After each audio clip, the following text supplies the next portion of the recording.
Baby আমি তোমার ঘরে থাকার জন্য আসতেছি। বস আপনার যদি পটি লাগে তাহলে এখানে যাইতে পারেন, খোলা মাঠে করে দিতে পারেন। আর তখনই আমার গায়ে উপর থেকে পানি ফেলে দেয়, তাই তো আমার জ্যাকেটটা খুলে ফেলা লাগে। বেবি আমি সাদা শার্ট পরে দাঁড়িয়ে আছি, ঠিক তখনই তো ওখানে আমি একটা সাদা শার্ট পরা ছেলে দেখতে পাই। আরে এটা কেমন পাগল একটা ড্রেস পরেছো তুমি, আমার অনেক ক্ষুধা পেয়েছে, এখন হোটেলে চলো।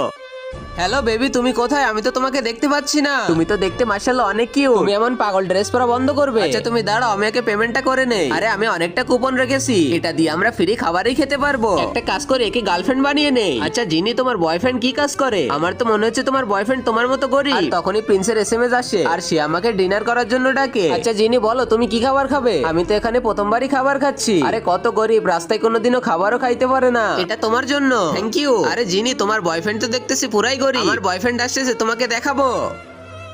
আরে বাপরে, এখানে স্যার। সালাম স্যার। থাপ্পড় খেয়ে যাবি নাকি পালাবি? তখন তো আমাকে ইয়াশ কোলে নিয়ে তার গাড়িতে বসিয়ে দেয়, তারপরে যা হলো। আর আগে মহান আল্লাহ